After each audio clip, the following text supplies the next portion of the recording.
Now, let's change our focus onto another form of guard pass, which is incredibly effective and often seen in modern international jiu-jitsu. This is the leg drag guard pass. Unfortunately, people's understandings of leg drag is often colored by the fact that they don't understand a leg drag has two very separate components. And only when you understand these two separate components are you going to be able to stop it from being used against you. Those two components to a leg drag are, first, the drag itself. Interestingly, it's almost never an actual drag. It's almost always a push of some kind rather than a drag. But the name is stuck, so we'll go with drag. And secondarily, the use of a position which I often refer to as the flank position.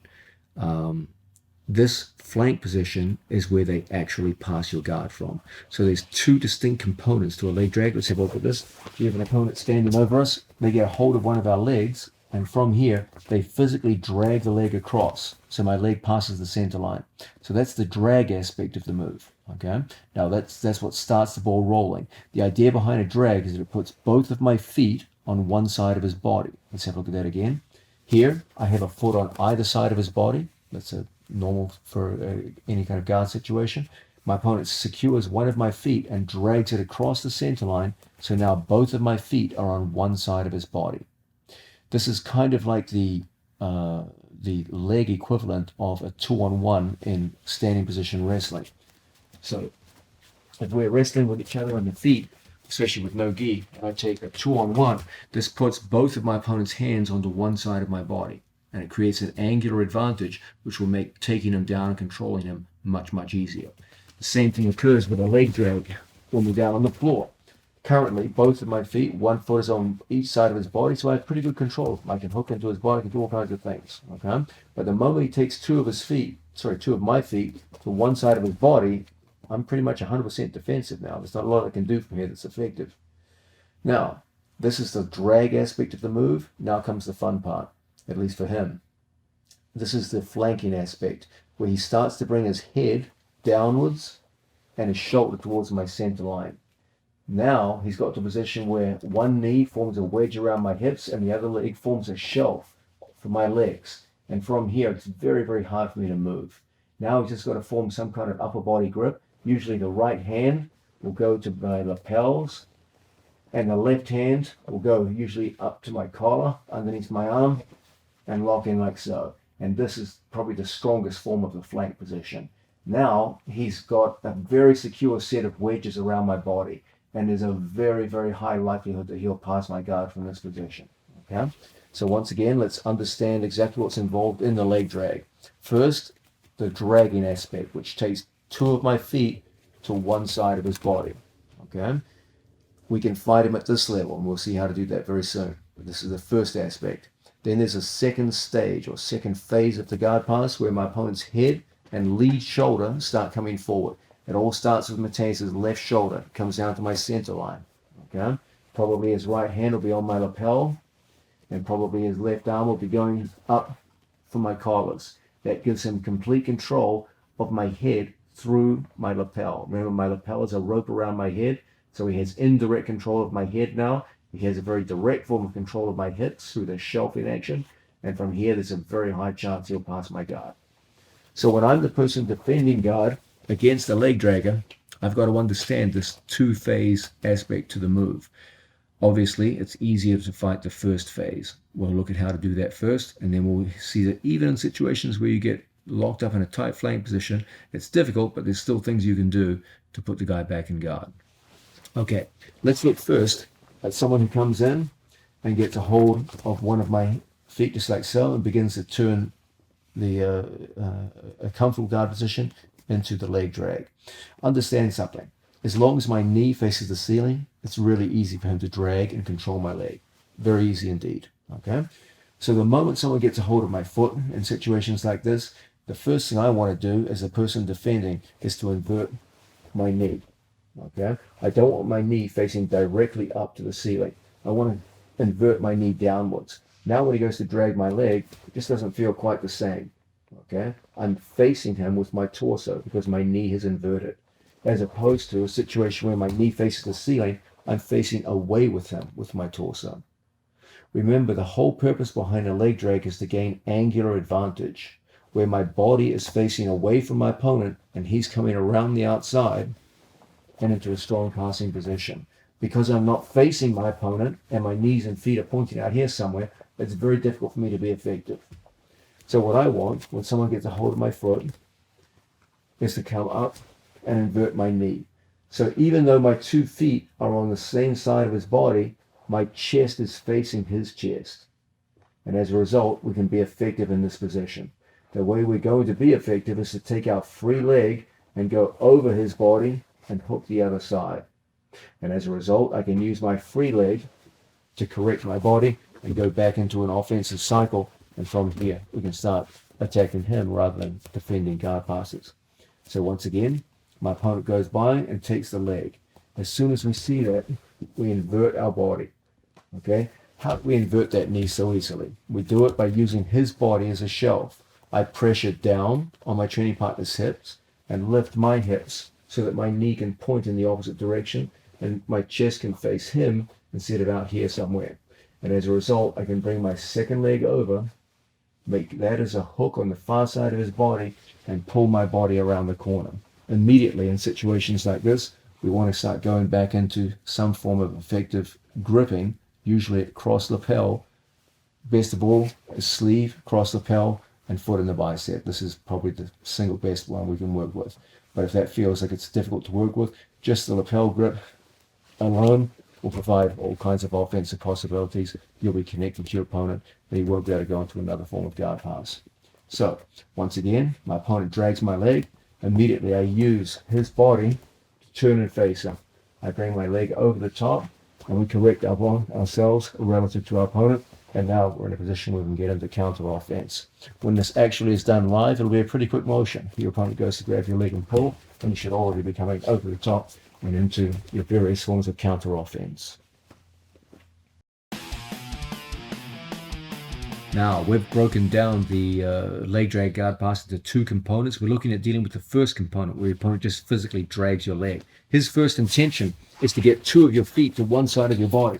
So he comes in, bang, there it is, okay? Our intention is to face our opponent. As long as my 2 knees face the ceiling, I've got a bad angle here. Whereas my opponent comes forward, gets to take advantage of that leg drag, goes into the flank position, and from here things get very, very bad. I'm not even facing my opponent. It's going to be very hard for me to put him back in guard under these circumstances, okay?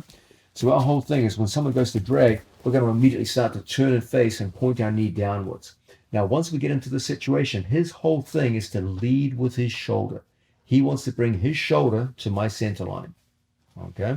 So under these circumstances, what we want to do is start inverting in towards our opponent. So we go inside his shoulder. If I stay where I am and his shoulder comes forward, that's when all the bad things happen, okay? So I'm going to take my body, I'm going to go inside my training partner's ability. Now when he comes down with his shoulder, I'm just not there. I'm just in the wrong position, okay? And from situations like this, it's not a difficult thing for us to start bringing knees inside, causing all manner of problems for our opponent, where he has to now turn and face us, and then from here, we go back into our guard scrambles. So once again, my opponent gets a hold of my foot, brings it around. We start, as always, by hooking inside. And from here, we start an inversion process where my knees come in towards my chest. And from here, so many ways for us to act, spin, turn, and face our opponent, etc., etc. One more time, he comes in, gets a hold of our leg, and he's performed the basic element behind the drag. So we want to come around the corner and start an action of inverting underneath our training partner. And after off that inversion, we've got space where he tries to come forward. Now he's coming onto our feet. And from here, we can continue the inversion, etc., and end up in all of our favorite attacking positions from bottom. The key element, start the inversion with your knee and your body follows. You can only invert your upper body if you start by inverting your own knee. So once again, he drags my foot on by. My knee faces upwards. There's no inversion. Everything starts with my knee pointing downwards. And it's that which enables us to come in and start that inversion. As he tries to bring body weight down, it's a difficult thing. And from here, we spin all the way through and find ourselves in situations where ultimately we start an offensive cycle and we're ready to play from bottom. Now we're looking at guard retention versus one of the most popular forms of guard passing in Jiu-Jitsu, the leg drag. Our spiel is that we've divided the leg drag into two distinct phases. The first is the drag itself, and the second is the use of a so-called flank position, which actually locks my hips and forms wedges around my upper body and my lower body. And it's from there that your opponent actually starts passing your guard per se.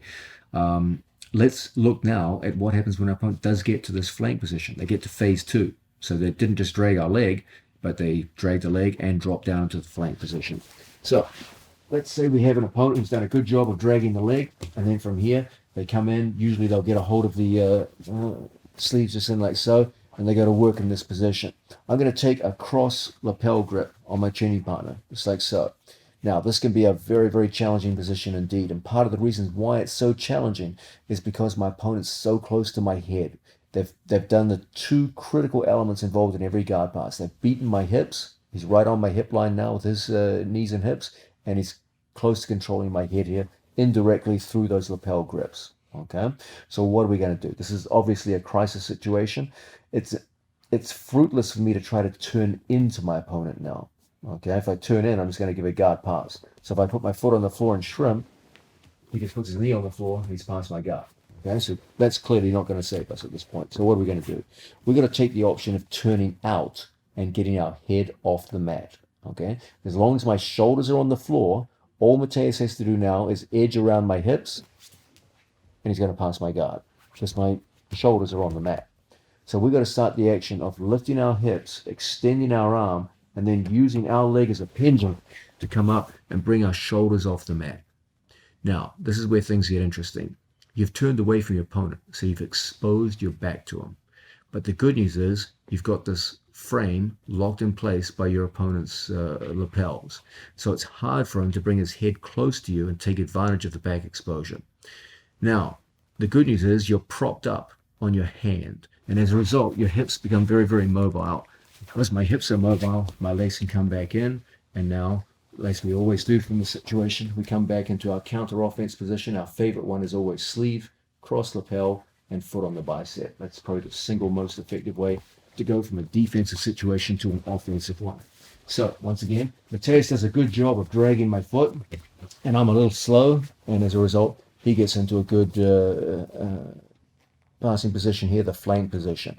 We, on the other hand, do have this in our favor. We have the cross lapel grip. We put that in as he goes to hold us off in this situation. Look how we just rise with our hips, and then from here I use a pendulum of my leg to base up and go from an elbow to a hand, the so-called power prop position. Now from this position, when he tries to come around behind me, you have enough of a stiff arm that from here you can scoot one time, face your opponent, and then find yourselves in situations where you can get back into counter offense. Once again, from a different angle, we have an opponent who does a fine job of securing our foot and dragging it across. As they come down into a strong passing position, look how we come up. Initially, as we come out, it's typically up to an elbow. Then we build to a hand, scoot one time, and now we find ourselves in a situation where we have foot on the hip, foot on the bicep, and cross lapel and sleeve. As a result, we're in a strong position to fight back. This is one good way to deal with this challenging flank position. Now, just a quick continuation of the previous move. The main disadvantage of the previous move was the potential for back exposure. You turned away from your opponent, and what was between you and your opponent taking your back was that cross grip frame. Okay, even though the cross grip frame is a strong and useful tool, it's never a comfortable thing to willingly expose your back to your opponent. So sometimes we'll finish that move a little bit differently by throwing our back to the floor and hooking our opponent with our legs. So, slight variation of the previous move. My opponent goes into the flank position. As he settles into this strong guard passing position, we're going to do what we always do. We bring the elbows back. We use our leg as a pendulum, and we come up like so. Now, there is some back exposure here. If I feel that it's going to take too long for me to scoot and sit, another way for me to act here is to throw my back to the floor and slip my knee inside. As one knee goes inside, the inverted knee makes it possible for me to bring my second leg across and form the scissor guard. And once the scissor guard is formed, then we can start pushing on our training partner, correct our body, and find ourselves once again in our favorite counter-offensive position. Once again, my opponent goes through, hits a perfect leg drag, and then starts coming around the corner. As they establish their position, we get our cross grip in place. From here, we bring everything up. We use that same pendulum effect, but I feel there's a real danger now of my opponent coming around and getting my back. So from here, we're going to pop and slip our knee inside and pass our legs over and form that simple scissor that is so often a distinguishing feature of our bottom game. And then from here, as always, we go back into our counter offense. Just a nice little variation with addressing the problem of potential back exposure whenever we're working against the flank position. Now, let's look at the last ditch form of defense to leg dragging. This is when your opponent has truly gotten the beat on you, and they've done more than just drag your leg. They've gotten down into the flank position, and they've gotten to the most popular grips here and behind us. He's gripping the back of my lapel. So this is a tough situation. I'm not going to lie to you. If you find yourself in here, this is your opponent is just a few minor steps away from a full guard pass at this point. This is a very, very strong position for him, and a potentially dangerous one for you, because most of the main defenses from here do involve some degree of back exposure. So we've got to be very, very careful how we operate. Let's look at a situation now where I can't even get the cross lapel grip. Remember, what saved us the previous moves was the idea that I had a frame in front of my opponent's head. Now I don't even have that. I'm completely shut out. Okay, what do I do now? Well, because my shoulders are on the ground, if my opponent moves around my hips now, he will have passed my guard. Okay, so we've got to get our shoulders off the mat. The grip we're going to employ involves hooking over our training partner's back and gripping the far lat muscle. We're going to use our legs to come propping up to our elbow and ultimately our hand. So we use our legs to come up to an elbow and then to our hand, just like so. Now, if we just shift our body position, you will see that my opponent has his left hand in the preferred grip in the back of my head. In the back of my lapel. That's a great grip, and a very dangerous one. It makes him very dangerous to me because it offers good control of my head. If he pulls with his left hand, he can pull my back down to the ground. If I try to move away from him, he tracks my head, and I can't really do much here. Okay, so that grip is a very good grip that Mateus has. So what we're going to look to do in these circumstances is to take our inside foot, the foot that's closest to our opponent, and pommel our foot inside his foot. And we're going to take advantage of the one weakness of the leg drag flank position. Okay, and that's that upright right foot. Remember, he needs his leg upright to shelf my legs. If his knees go down on the floor here, that's going to give me abilities to start moving much more easily. What makes the flank position so dangerous is this shelf position of the legs, but it does contain a weakness within it. We're going to bring our elbow out, we're going to come up like so, and we're going to pommel our foot inside our training partner's upraised leg. And now we're going to commit our back to the mat. We're going to hit a move, Yoko Sumigeshi, a corner reversal, where I lie down, I pull with my right hand, and I lift with my right foot. And as a result, we can take our training partner over and down to the floor. This creates a situation where we can get inside our training partner's grips. And as we both go to get up together, I have the inside position. I'll always be able to recover and go back into the various forms of guard that we favor as far as counter offense goes. So, going to show you from another angle. My training partner does a great job of dragging my leg. He does a great job of coming down to flank position, and he does a great job of getting his head to my sternum so I can't even get that last ditch frame that we saw in the previous moves. We bring our elbow back, we shift our hips, and in one motion we come propping up to our elbow and ultimately our hand. We scoop our hips and we thread our foot inside his leg, and as a result, we can hit Yoko Sumigeshi. Now from here, as you both go to get up, you have the inside position, and as a result, you'll be able to go back down into your various positions for counter offense. One more time from a different angle. Mateus does a great job of dragging the leg. He also beats my ability to get the hand inside and form the cross collar frame. And as a result, we're really in a very hazardous situation indeed here. So we're going to bring our elbow back and we're going to use our legs like a pendulum to come up and fight up to our base. We shift, we hook inside, and now we hit Yoko Sumigation to put him down to the floor. And as we fight, get back up, we now find ourselves in a situation where we can get back into counter offense. This is an excellent last-ditch method of getting around one of the most troublesome guard passing positions in the sport and retaining your guard.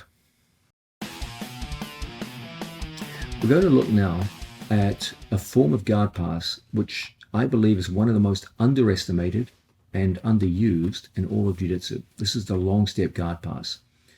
When I coach around the nation and look at gyms and observe athletes training, I notice something very interesting. If you look at world championship jiu-jitsu, especially very strong guard passing specialists, athletes who are known for the quality of their guard passing, you will see that long step guard passing is a big part of their game. And it's one of the most commonly used and one of the most effective methods of guard passing. But when you look in fundamentals programs and when you look at jiu-jitsu from blue belts through purple belts, brown belts, in less competitive settings, outside of championship fighting, you see far fewer long step guard passes. So there's a discrepancy here, and it's an interesting discrepancy. What we tend to observe is that really good guard passes, especially in championship level jiu-jitsu, use long steps a lot. But weekend warriors and recreational players tend to use it significantly less. Now that's an odd thing. If the best people in the world are using this often and very successfully, shouldn't everyone else be using it just as much? And the answer is yes, we should. The long step is, in my opinion, one of the absolute most effective ways of passing guard. It does several things at the same time that make it very difficult to stop. If Mateus goes into any given long step position, okay, and the key elements behind the long step are the idea of a dual grip that gets control of my lapel on one side and pant on the other. All he has to do is create a situation where he throws his hips to the ground up at my shoulder line, like so, and steps long, backward step with the leg, and now one pull brings his head across my chest, and from here, once the head passes the center line, he's across my side. Okay. The beauty of long stepping is that it can take the passer from a very neutral situation to almost pass my guard in the blink of an eye. It shares that in common with a Toreando pass. The idea that you can create a big angle on your opponent in the blink of an eye. But unlike a Toreando, you're much closer to your opponent's body. You're almost chest to chest right from the start. So there's no distance to go from the first phase of the guard pass to the second phase. Okay. The great problem of Toreando passing is that the first phase is very easy. You get to an angle, but the second phase of getting down chest to chest is very difficult because there's a long way between your chest and his. And in these situations, there's all kinds of defensive mechanisms your opponent can employ. When we look at long step passing, you can create those big angle changes just like a Toreando. But unlike a Toreando, you're right down chest to chest almost from the start. All you have to do is bring your head across the center line and you've passed your opponent's guard. So it's a devastating method of passing guard. Let's understand the strengths of the move.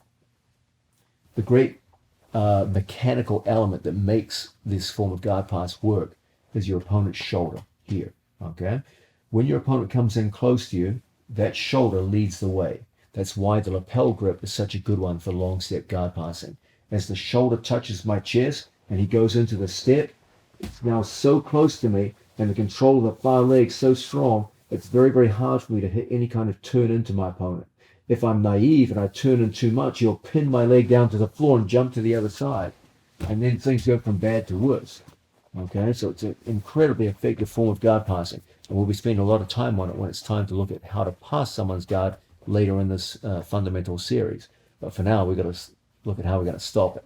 Okay, we already kind of gave a hint as to how we're going to stop it by identifying the strong point, the central problem posed by a long stepper.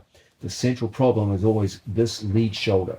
He's locked to my body through my lapel, and he prevents me following him through my gi pants, so that when the shoulder comes forward and makes contact with my chest, a simple long step puts him in a position right up by my shoulder line, and now it's hard for me to shrimp and put him back in guard. It's hard for me to use my legs effectively because he's controlling the end of the lever at my gi pants. And as a result, a simple drive forward on his part enables him to complete the pass. Okay? So what should I be looking to do as a defensive person? Well, obviously, the magic is in this shoulder. So whenever I see someone take this grip, lapel and opposite pant, there's no secret what's coming next. This is long step territory. Okay? Pant and opposite lapel, it's almost always going to be some variation of long step. In these situations, we're going to take a cross grip on the side of his lead shoulder. Okay? This is actually relatively easy to do because your opponent's pant grip opens his shoulders in a way where your hand will always feed inside quite easily. Now, I've got good news and bad news. The bad news is you're facing one of the best guard passing methods in the sport. But the good news is your near side arm is 100% free. There's nothing gripping it. Unlike, for example, a knee slice pass, where he controls my sleeve on the near side, and as a result, he has excellent control of both of my shoulders. Okay? In a long step, there is zero control of your near arm. He's holding the lapel, or in some cases, the scapula. Okay? So what we're going to do is we're going to come in and we're going to take advantage of the fact there's no control of this hand, and we're going to use our cross grip to make it very difficult for him to do what he needs to do, which is to drive the shoulder forward. As Mateus goes into the pass, I'm going to stiff arm at the shoulder. Now, as he flicks his leg back and goes into the long step, we're going to keep his head out and away. We're going to use our bottom leg to come back, and we're going to pull our arm in. And as a result, I can get up to my base just like so. When Mateus tries to bring his head across the center, it's impossible. And there's no reason now why I can't bring the bottom leg through and put my opponent back in guard. Okay? So once again, Mateus does a great job of getting the prerequisite grips for the move. We're going to take our hand across his open chest and get our hand inside, because we know this is the leading part. This is the tip of the spear, so to speak, of my opponent's guard pass. That's the part that's going to come in first. As he goes to work here, I'm going to take advantage of my frame, and we're going to shift our body up and pull our elbow back. That's easy to do because there's nothing controlling my arm on that side. And as a result, we can come up just like so. And now I can bring my bottom leg through and put my training partner right back in guard. Okay, this is a very, very effective way to work. Let's look at a potential problem with this move. Okay, my opponent gets the long step conditions. We get our hand inside. He goes to the long step. One potential problem here is that he can now push my legs down and start running to the other side of my body. That's something that I have to be cognizant of. But the good news is you've still got that incredibly useful guard retention tool that we constantly talk about, the cross collar grip. And as a result, we can now come up to our base just like so. And then from here, we can start threading legs back inside and putting our opponent back in guard. Okay? You've heard me say this a dozen times now, guys, and I'll keep saying it as long as it takes to get the message home. That cross collar grip is one of the most valuable guard retention tools in the entire sport of jiu-jitsu. Okay? Use it to your advantage, and you're going to find that not only is it a lot easier to retain your guard, but after you've got it, you're going to be a lot more dangerous to your opponent. You can pull them out of balance and go into your favorite counter offense. So from here, we go in, we take advantage of the open chest to get our hand inside. As Mateus long steps past my guard, we want to pull our body up. He pins my knee and jumps to the other side. Have faith in this cross arm frame. From here, we come up and we power prop, just like so. And as a result, we can swoop and put our training partner back in the various forms of guard that we favor. Once again, arguably the most effective form of guard retention against long stepping. My opponent comes in and gets the conditions for the long step. Opposite lapel, opposite pant grip. We come in and get the single best defense to a long step, which is a cross grip. there's two main ways my opponent can pass. If he just goes straight for the basic long step, and long step's over in this direction, we're going to focus on just pushing everything in and stiff arming him out, so he can't get the head across my chest. And as a result, from here, it's easier for us to bring the bottom leg in. Now we find ourselves retaining our guard. If we have an opponent who goes to the next level and he sees us come in, he goes to cross step, we come up and he jumps to the other side of my body. Okay? That's exactly when from here we want to stiff arm him away. We want to bring our legs back in between us. If he's so strong in the situation that he runs all the way around behind me, then from here there's nothing wrong with us rolling and putting him back in guard like so. So between the roll and the hip heist and scooting and putting him back in our legs, we should be able to have a lot of success here. The key element is this idea of identifying what's the most dangerous element in the long step guard pass.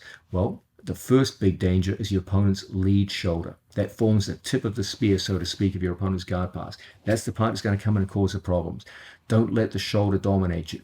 Get the cross grip and use it as a strong reinforced post to prevent the shoulder making good contact with your chest. Then the next big danger is our opponent's going to compress both of our legs down and jump to the opposite side.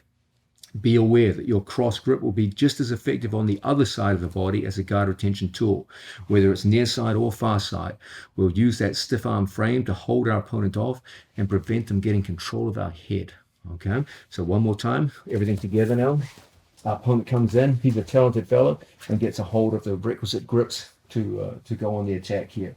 We're going to get our cross hand just in like so. As he long steps into the guard pass, we're going to practice the skill of bringing our bottom leg in. And as a result, we can quickly put our opponent back in guard. Okay? We shut him out at the near shoulder. This time our opponent comes in, and from here, he goes around behind me, compresses my two legs in. Then we prop up just like so. If he's just come to a perpendicular angle, we'll turn and face him.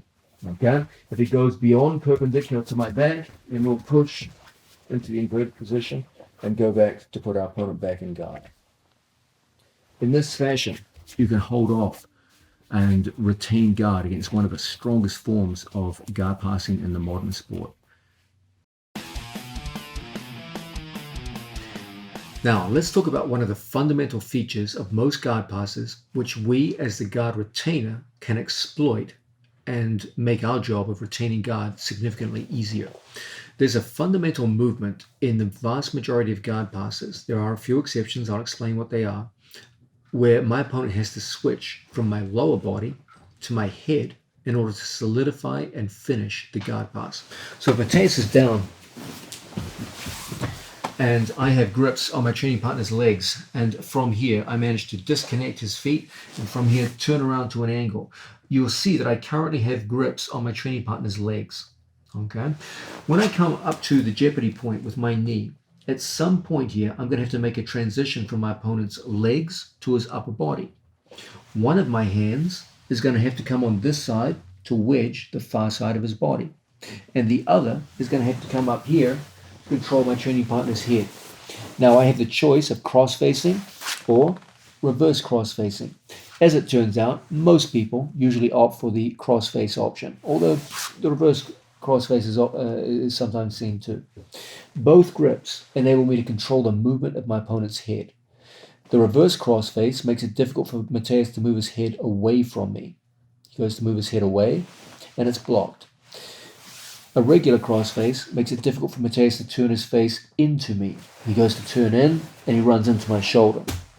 Between my cross-face and my grip here, wedging underneath my opponent's back, when he goes to move around, he finds that the head and shoulders are wedged to the floor, and you have an excellent control of your opponent, which will enable you to hold him down for 3 seconds and score your guard pass. Now, this shift, this fundamental shift from my opponent's legs to the head and shoulders, the so-called cranial shift, is an essential feature of most forms of guard pass. Now, there are some obvious exceptions to this rule. For example, many forms of half guard pass, I get control of the head before I pass the guard. And so this would be an obvious exception to the cranial shift. Okay, here you have the cranium before you begin passing. However, most forms of open guard pass do involve some form of cranial shift, where I get an initial movement, it gets me past my opponent's legs, and then from here I have to let go of the legs and go into the head and shoulders. That shift from my opponent's legs to the head is the single weakest link in the chain of most forms of guard pass. And you, as the guard retainer, must learn to take advantage of this. There are many ways to do so. Let's have a look at some right now. If my opponent gets a hold of my two legs and starts a toreando type action, it's pretty easy for me to sit up and control my training partner's hand, just like so. So that when my opponent tries to come around and get a control of my head, it's very, very difficult. Even if they come all the way towards my back, they can never progress towards my head with their hand. And as a result, we're always going to be able to turn, face our opponent, and square up. Okay. Alternatively, as my opponent goes to pass around on the legs, I can simply post on my training partner's bicep, so that as they come down to a knee and go to control my head, you have the inside position. And as a result, it's very easy for us to scissor our legs, go through, and end up in a fine attacking position after the active retention. So always we're looking to get control of our opponent's arm in a way which makes it difficult for them to transition to the head. Let's understand something. If Mateus passes to my right hand side, you know it's going to be the left arm which ultimately will make the cranial shift and control your head.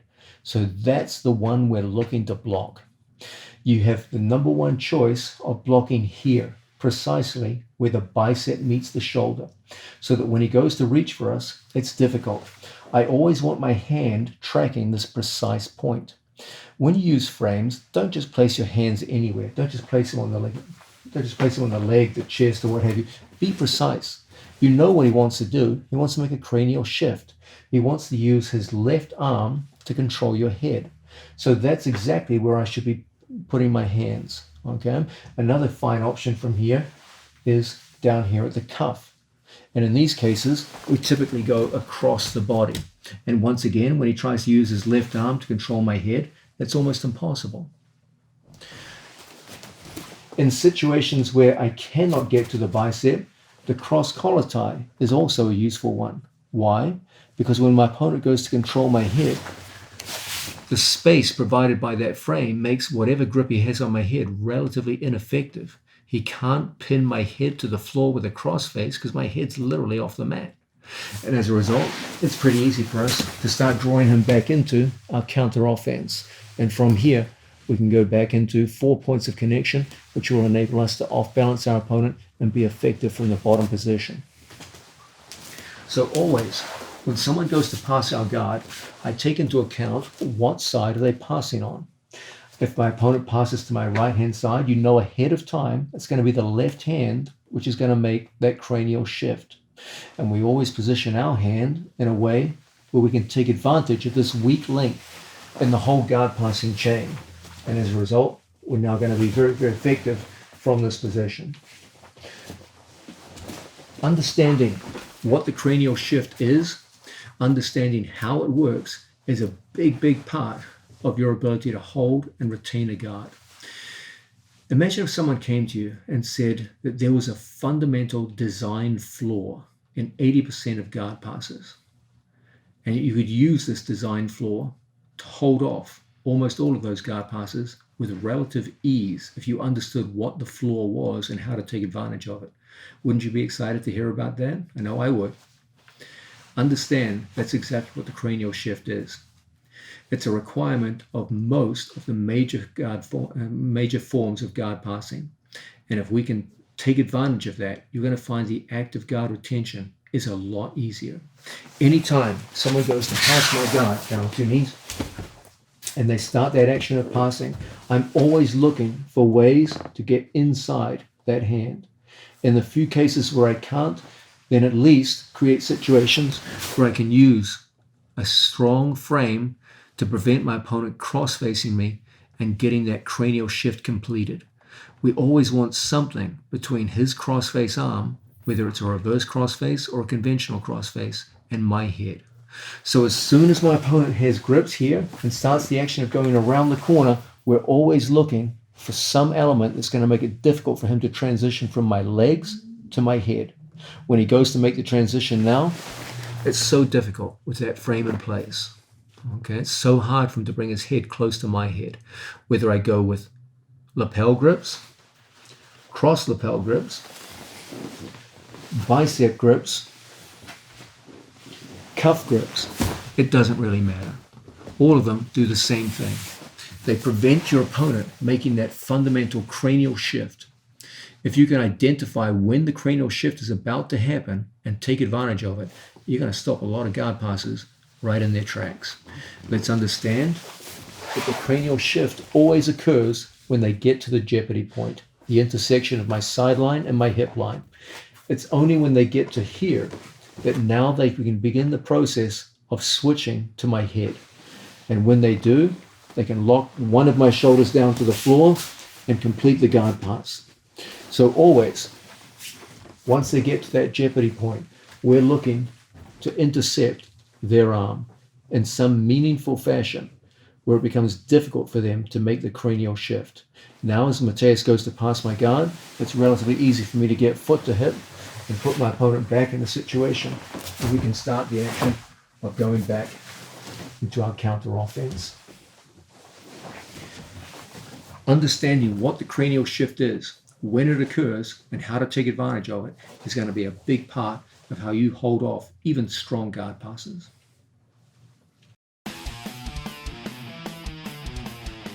Now, a very, very important part, as we've seen earlier in the video, of guard retention is denying chest exposure to our opponent. If we're working from bottom position and my opponent starts whipping around my legs and my chest is exposed, he's immediately going to take advantage of that and pass my guard. Okay, so a big part of what we're trying to do is to prevent chest exposure. Now, one of the more popular methods of stopping or preventing chest exposure is to trade back exposure for chest exposure. Now, you might say right off the bat, that sounds crazy. Why on earth would you trade chest exposure for back exposure? Haven't you said in previous videos that the best position in the whole sport of jiu-jitsu is the back? So why on earth would I give up chest exposure? Why would I prevent chest exposure by giving up my back? That's a great question. When I coach my athletes for submission-only tournaments, I often encourage them, if someone is going to pass your guard and you feel there's a significant danger of getting your guard passed, let them pass. Don't expose your back, because the back is the best attacking position in the sport of jiu-jitsu. And so in a submission-only context, I often counsel my students, just let them pass your guard. I know you guys are strong at escapes. You can always just work your way out of there, recover, and go back to attacking. However, in a more conventional jiu-jitsu situation where points are being scored, so for example, in ADCC or any IBJJF competition, then it is worth taking the risk of exposing your back to prevent chest exposure. Now, understand something. You can expose your back in ways that are benign and in ways that are destructive. There's nothing wrong with exposing your back in a benign fashion, but there is obviously something dreadfully wrong with the idea of exposing your back in a destructive fashion. The obvious question is, what's the difference? What makes some back exposure benign and what makes some back exposure destructive? Let's have a look at that now. Okay, when Mateus comes around the corner and I feel there's a significant danger of me being passed, it's permissible under these circumstances for me to start turning my back. The question is, which way am I going to turn and how am I going to manage it so that the back exposure we generate stays benign? In these situations, I have the options of turning away from my opponent and I have the options of turning into my opponent. Both of them expose my back in different ways. Here, I've exposed my back in this fashion, and here, I've exposed my back in this fashion. Okay? Which one should I choose? Well, it will depend upon what kind of frame that you have. So, if I see my opponent coming around the corner and I have a cross lapel frame, this will strongly limit how close Mateus can get his head to my head. It will strongly limit how much control of my head his cranial shift arm can impart. And as a result, it's very safe for me to come up and expose my back. When he tries to bring his head to my head and use his cross-face arm, it's impossible because of the length of the frame that exists between us. And as a result, it's pretty easy for us to get our legs back in the inside position and go back into a good attacking scenario. If, on the other hand, I felt my opponent coming down and I did not have a frame which could guarantee space between us, now it might be a much better idea for us to start the action of turning into my opponent. Here, I have contact with my training partner's leg. So when he tries to whip around and take my back, it's quite difficult and fairly easy for us to start the action of sitting into our opponent and going back into a sound defensive guard. Let's understand something right from the start. We can give a crystal clear definition of benign back exposure. Any back exposure where my opponent cannot get chest to back contact is benign. I'll say that again because it's very important. Any back exposure where my opponent cannot get direct chest to back contact is benign. So what we're always looking to do, if we're going to turn our back on our opponent, is to create a situation where my frames mean that he cannot get his chest to my upper back. When he tries to run around behind me and touch his chest to my upper back, it's quite difficult with those frames in place. Okay, and from here there's a myriad numbers of ways. Even if he comes all the way around behind me now, there's a vast number of ways in which we can act to put our back in a situation where he can no longer touch his chest to our back. Always, what we're looking to do is to create sufficient distance that I can keep his chest away from my upper back. If I can do that, the back exposure is benign. It's typically done through a combination of framing and body movement. Okay, the frames, as I said, can be arm's length, usually they're lapel frames, or they can be in very close. So as Mateus goes in to pin me, they're close to my body, backhanded frames. That's going to give me an opportunity to lock up with my opponent when he goes to take advantage of my back and sprawl and move around behind me. I'm moving the other way. Now, we're going to get opportunities to roll into our training partner and go back into various forms of counter offense. So when it's time to ascertain, should I expose my back to my opponent in order to prevent chest exposure? The answer is, if the rules of the event you're in suggest that it's worth taking the risk, the answer is yes. And then the second question is, how will I do so safely? You must do so in such a fashion that your opponent cannot establish chest to back contact. And the way this is done is typically through some kind of framing movement. Some frames suggest turning away and some frames favor turning in. In either case, it's permissible to generate some or to trade some degree of back exposure, provided it's benign, in order to prevent exposure of your chest. I know it sounds a little risky, and yes, there is some risk involved, but as they say, nothing risked, nothing gained. In a situation where points are scored for guard passing, and in most jiu-jitsu events and in most understanding of jiu-jitsu, they are scored. It's absolutely worth the idea of taking a risk to expose your back in a benign fashion so that you can prevent chest exposure and prevent your opponent passing your guard. Remember, you always have a window of opportunity to put your opponent safely back in guard, provided you can prevent that direct chest to back contact. Now let's contrast this with mistaken elements. If my opponent goes to pass my guard and I come up like so, you can see I've given him chest to back contact. And now when I come up, he easily gets hooks in, scores, and you've gone from a bad situation to a worse situation. This is a good example of destructive back exposure. Okay, what was the difference? Clearly, as Mateus goes to pass my legs, I have no effective form of frame. Okay, I have no means of preventing chest to back contact. And when I come up, I'm bringing my shoulders off the floor. And it's that which makes it so easy for him to slide hooks in and start the process of scoring his back points. And from here, you've gone from a bad situation to a worse one. Okay? Now let's contrast that with benign back exposure. As my opponent goes in to pass, we form a set of frames. In this case, I'm choosing backhanded frames. And as a result, we can start the action of turning in. Now as my opponent spins around, we get an opportunity to roll and put our feet back into a good attacking position down on the floor. You can see very clearly the difference between benign and destructive back exposure. In the case of benign back exposure, various forms of frames and either a turn to the outside or a turn to the inside prevents our opponent scoring direct chest-on-back contact.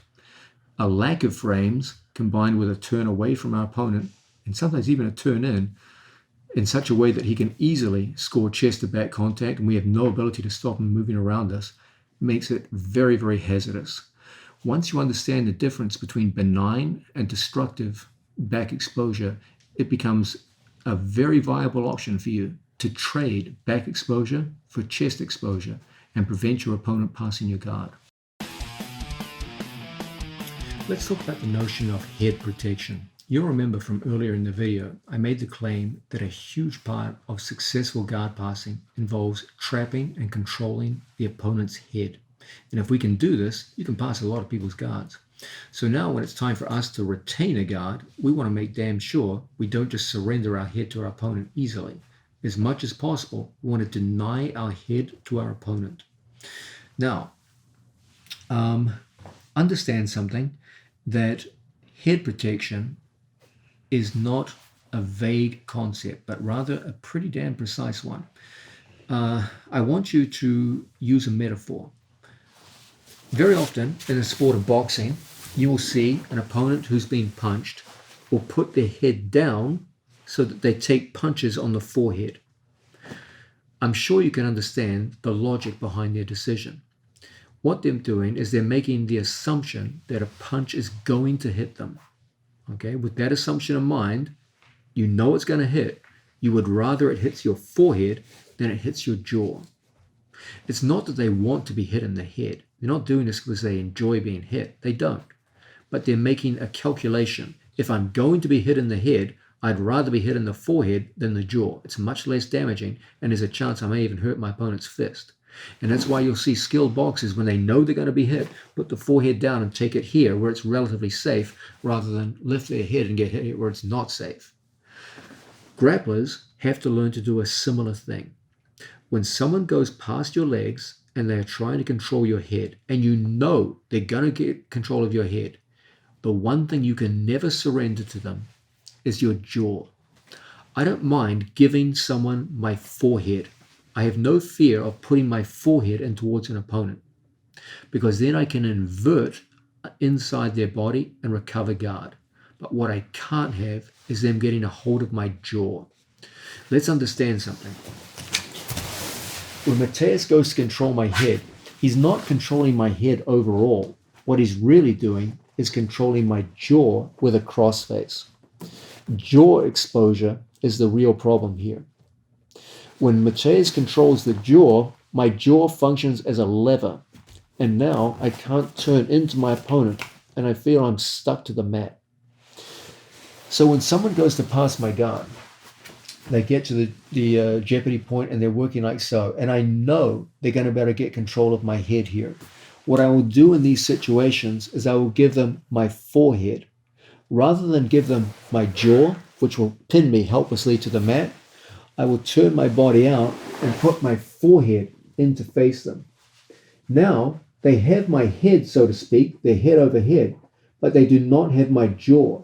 And as a result, I can move underneath my opponent and spin. And from here, we can go back into the various forms of counter offense that we always favor. So it's very, very important that you learn to distinguish between giving up control of your jaw, which is usually fatal when it's time to retain guard, and giving up your forehead, which is not bad at all. In fact, easily manageable. So when I feel someone's about to pass my guard and they're going to cover my head, I never give them the jaw. I turn my head in like so, and I give them the forehead, and I invert my body underneath them. So once again, Mateus blasts past my legs and comes into a position solid, ready to pass. I never surrender my jawline to my opponent, because now they truly control my head and shoulders through the lever of my jaw. Rather, as they come around the corner, I create situations where I can use a reverse shrimp to pull my body in, and I give them my forehead. Now when they try to put weight down, it's an easy thing for me to bring my legs around, scissor, and from here we can go back into our various forms of counter offense. You must learn to understand the difference between surrendering your jaw, which is never a good thing, and surrendering the head, which, provided it's the forehead, is not a bad thing at all. You can always invert inside and underneath your opponent's cross-face arm and put him back in guard. But you won't be able to do that if he controls your jawline. So understand the difference when it's time to understand head control. You can offer the head, provided it's an innocuous, safe part of the head, usually the forehead. But you cannot offer the jaw. That's a lever that your opponent can use against you to pin you, control you, and pass your guard.